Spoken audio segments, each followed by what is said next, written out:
Melalui pujian yang sudah kami naikkan di hadapan Tuhan, menjadi komitmen dan kerinduan kami sebagai jemaat Tuhan yang Tuhan panggil, yang Tuhan pilih untuk datang, untuk diam di tempat ini.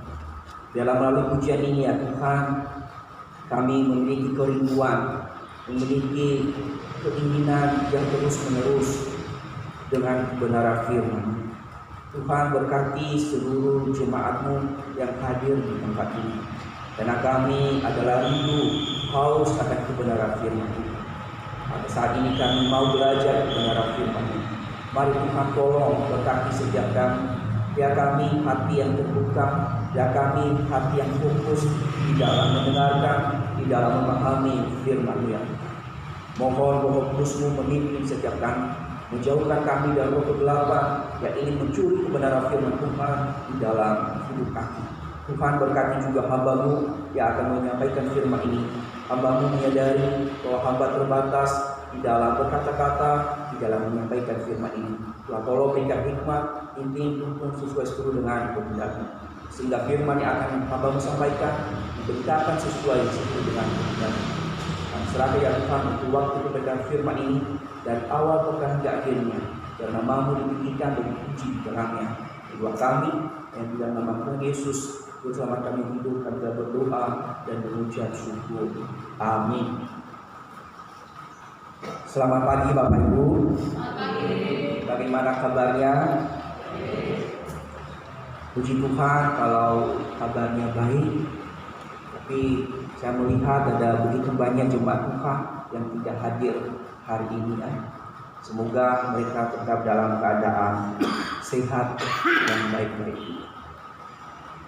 Mari Bapak Ibu kita membuka Alkitab kita di dalam Roma pasal 3 ayat 21 hingga ayatnya yang ke-31. Sekali lagi saya mengajak kita membuka Alkitab kita di dalam Roma pasal 3 ayatnya yang ke-21 hingga ayatnya yang ke-31. Mari kita membuka Alkitab kita atau HP kita, asalkan tidak main game atau tidak WA dengan orang. Mari kita fokus membaca firman Tuhan. Saya mulai dari ayat 21 Bapak Ibu nanti ayat 22 bersama-sama, dan nanti kita sampai di ayat yang ke-31. Dengan judul perikop yang sudah ditetapkan oleh LAI, yaitu manusia dibenarkan karena iman. Ayat 21 begini firman Tuhan.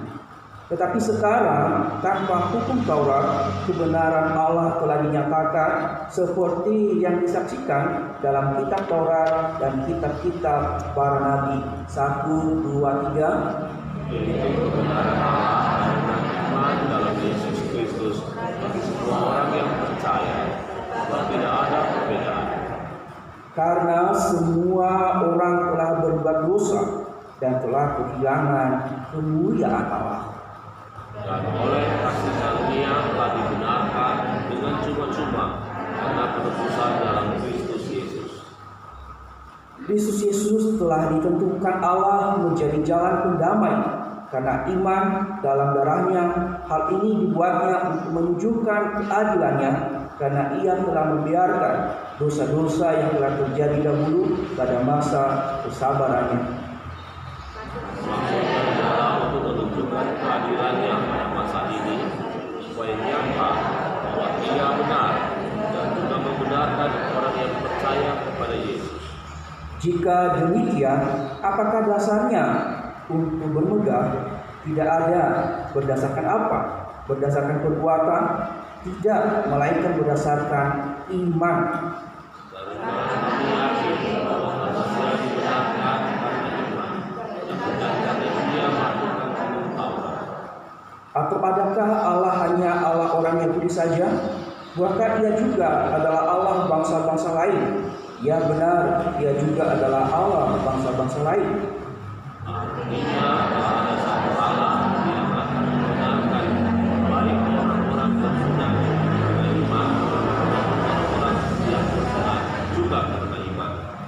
Jika demikian, adakah kami membatalkan hukum Taurat karena iman?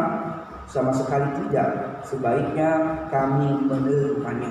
Demikian jauh pembacaan kita hari ini, Bapak Ibu.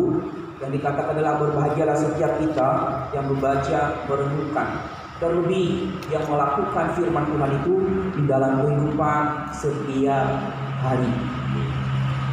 Bapak Ibu, saudara-saudariku, hari ini kita berbicara satu tema, yaitu sola fide, atau hanya melalui iman, atau hanya karena iman. Hanya karena iman. Tentu Bapak Ibu, minggu lalu kita sudah mendengarkan firman Tuhan yang sudah disampaikan oleh Ibu Evangelis Emi, yang berbicara tentang bahwa hanya Yesus satu-satunya jalan keselamatan menuju surga.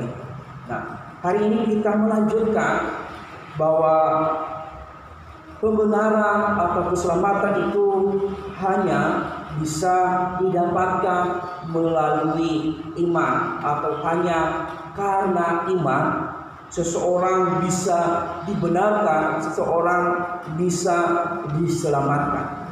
Nah, Bapak Ibu, saudara-saudari, banyak orang berpikir dan beranggapan bahwa pembenaran dan keselamatan dapat diperoleh dengan usaha diri sendiri. Ya, sekali lagi, banyak orang berpikir atau juga banyak orang beranggapan atau mengajarkan bahwa pembenaran dan keselamatan itu dapat diperoleh dengan usaha diri sendiri. Dengan usaha diri sendiri, dengan melakukan yaitu perbuatan baik sebanyak-banyaknya. Nah, itu yang diajarkan oleh banyak orang.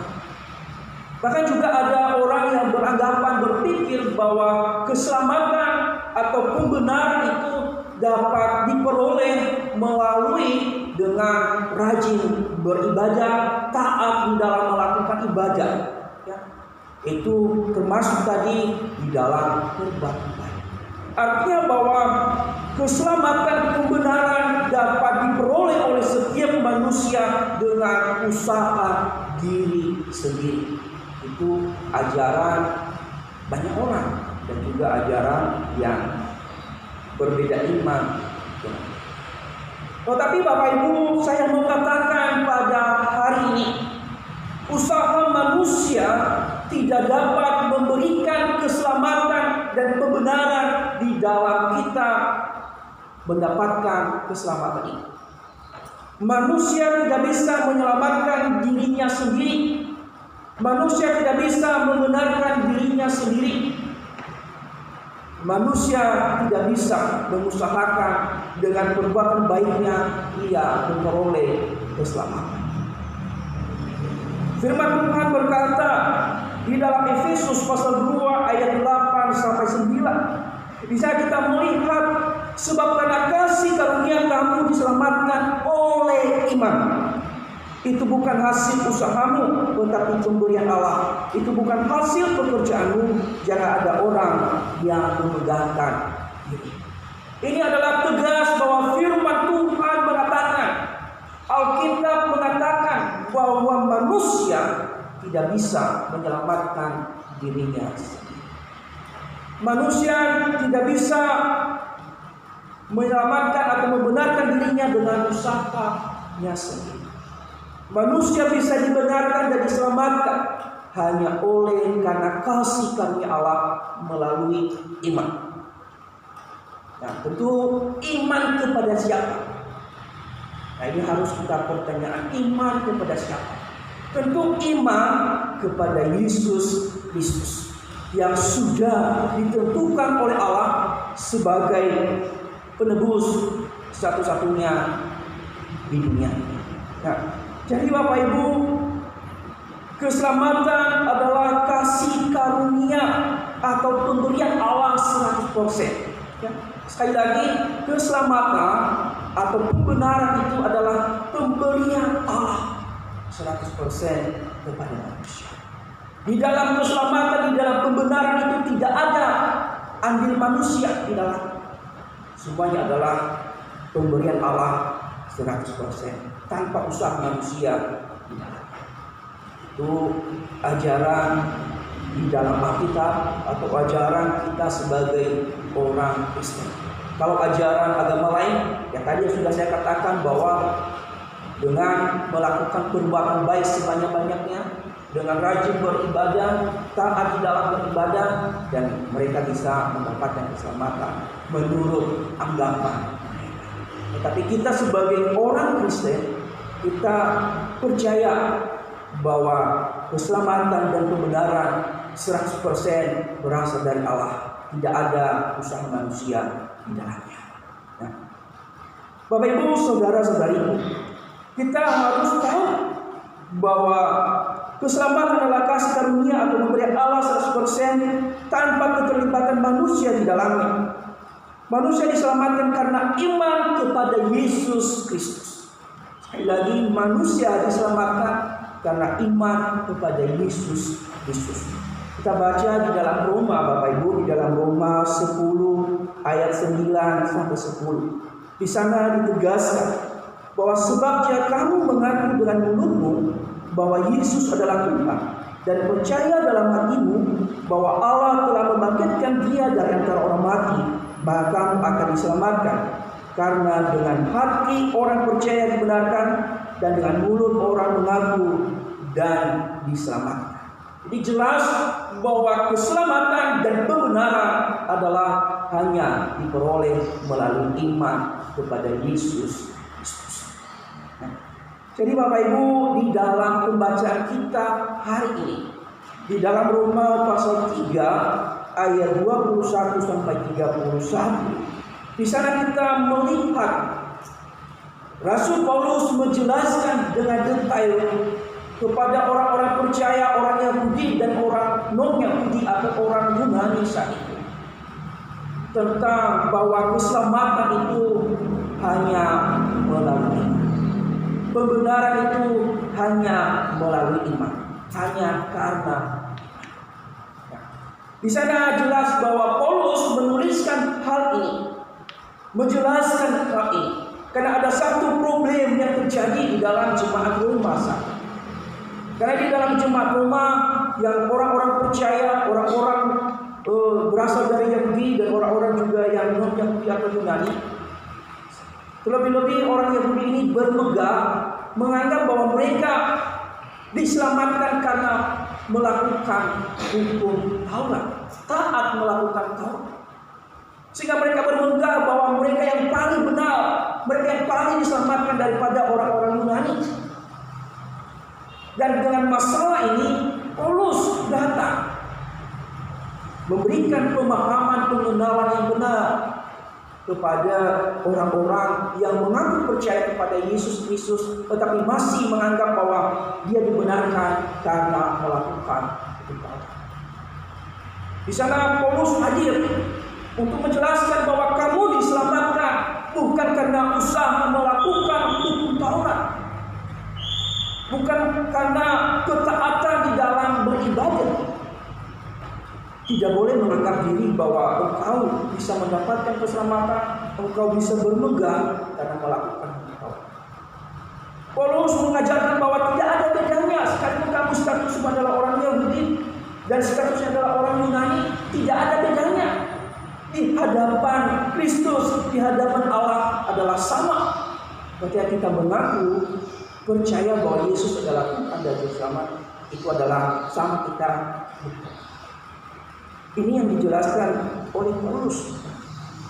Kalau kita melihat di dalam ayatnya yang ke-21, 22 Bapak Ibu, di sana dijelaskan bahwa tetapi sekarang tanpa hukum Taurat, kebenaran Allah telah dinyatakan seperti yang disaksikan di dalam kitab Taurat dan kitab-kitab para nabi, yaitu kebenaran Allah karena iman dalam Yesus Kristus, Allah karena dalam Yesus Kristus bagimu semua orang percaya. Artinya bahwa hukum Taurat tidak lagi digunakan untuk memperoleh keselamatan, tetapi keselamatan dan kebenaran itu hanya diperoleh melalui iman kepada Yesus Kristus.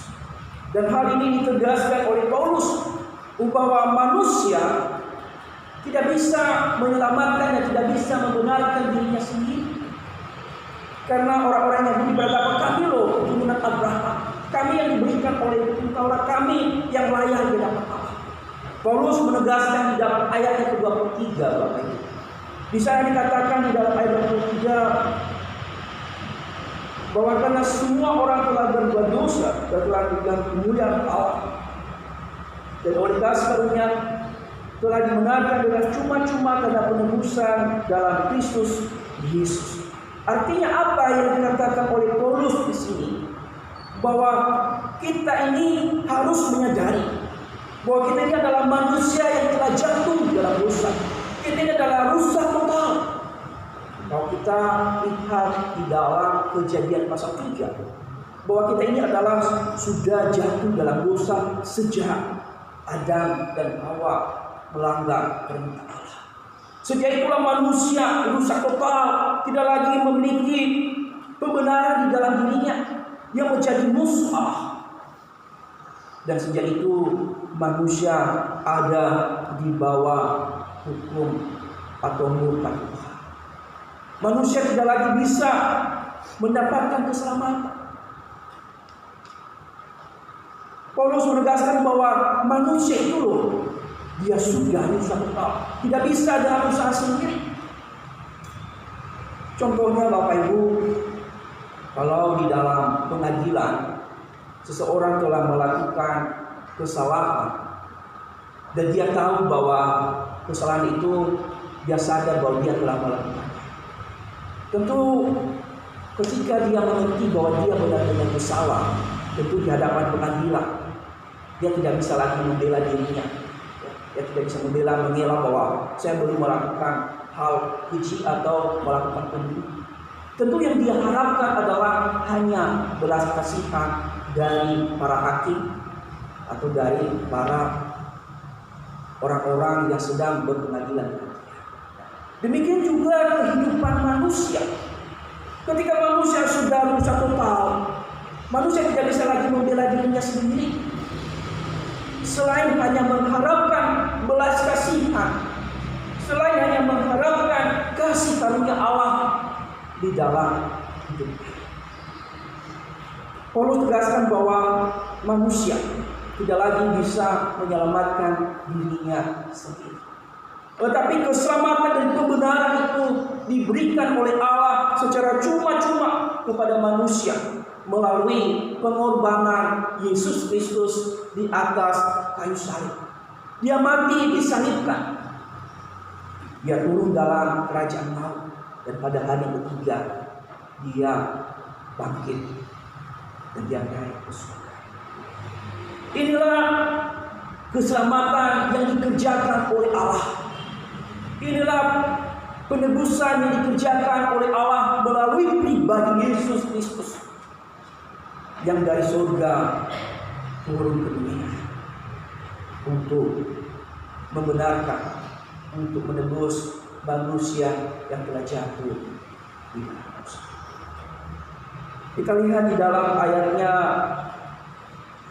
yang ke-25 Bapak Ibu, jelas di sana bahwa Kristus Yesus telah ditentukan Allah menjadi jalan pendamai karena iman, dan dalam darahnya.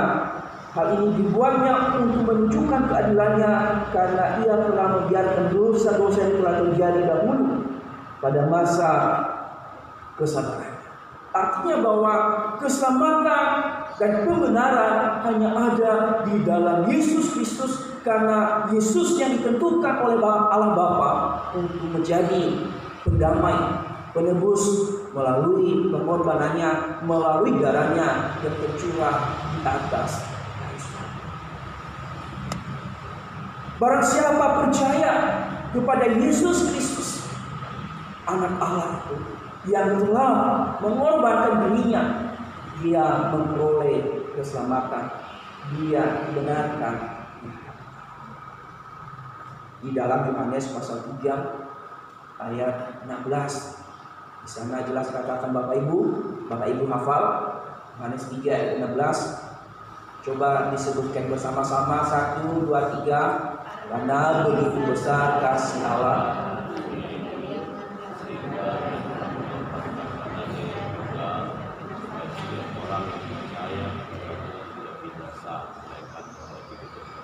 Cuma hanya 2 orang yang bersuara. Sekali lagi Bapak Ibu, mari kita sebutkan firman Tuhan ini secara bersama-sama. Yohanes 3 ayat 16.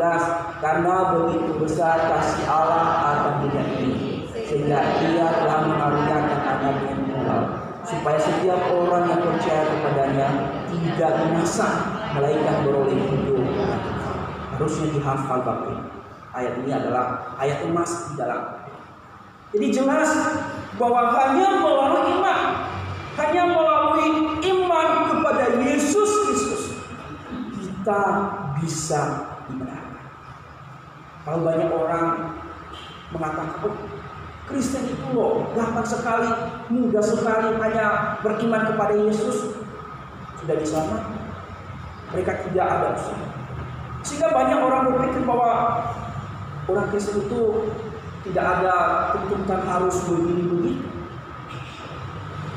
Mudah untuk mendapatkan keselamatan. Bagi mereka bahwa dengan mudah itu tidak sah. Sehingga mereka dengan usaha sendiri mereka melakukan perbuatan baik, rajin beribadah.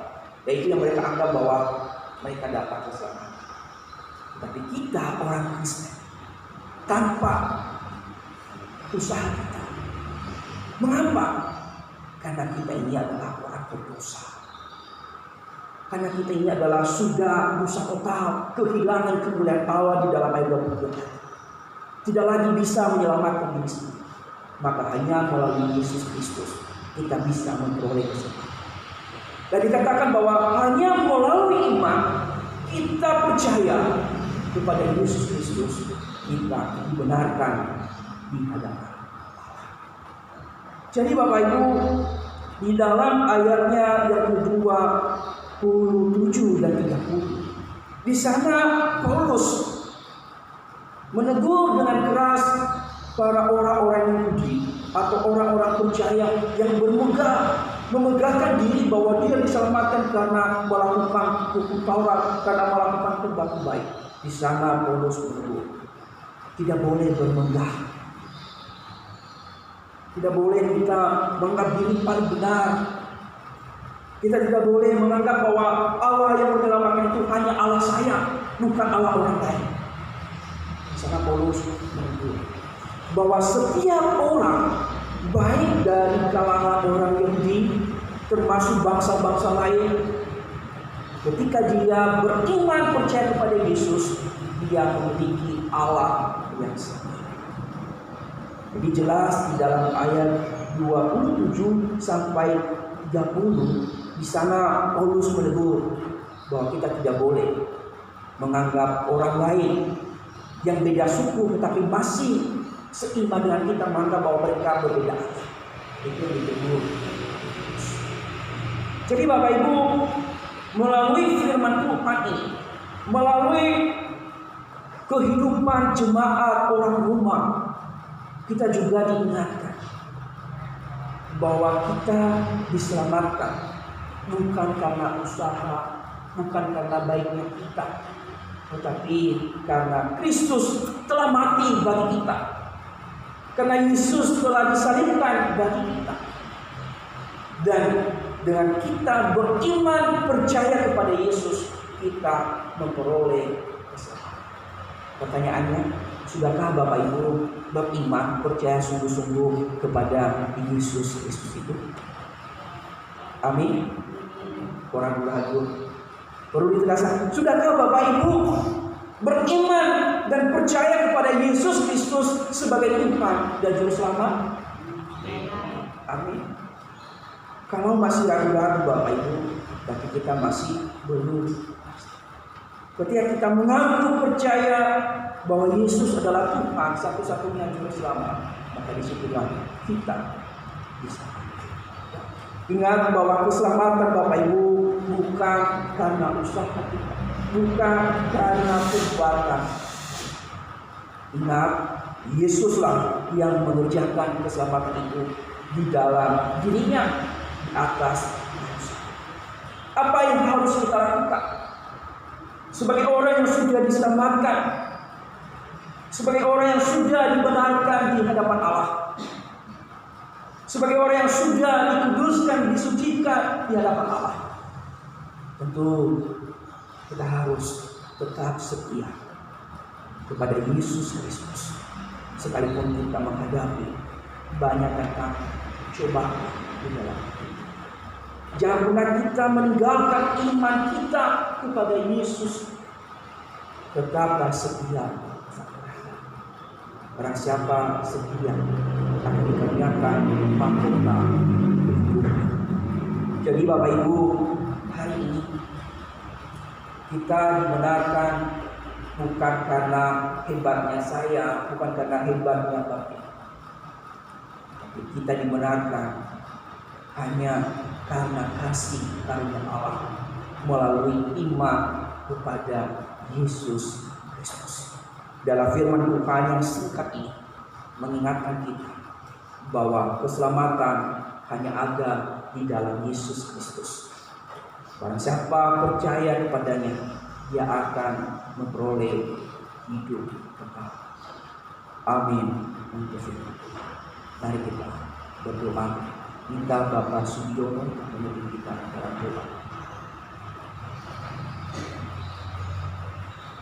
Terima kasih Tuhan atas firman-Mu yang mengingatkan kami bahwa keselamatan itu adalah datang dari Mu sendiri ya Tuhan, bukan karena kita. Karena itu Tuhan, biarlah kami sampai dari makin mengerti, makin mengerti Tuhan dan bersama karena keluarga Tuhan yang kami dan terima kasih Tuhan. Kami telah selesai dalam menyampaikan kepada kami. Namun kami yakin bahwa Roh Kudus akan selalu mengingatkan kepada kami di mana posisi kami bersama masih hidup di dalam dunia yang kami hidup. Terima kasih Bapa. Biarlah Tuhan kami dalam nama Tuhan. Kembalikan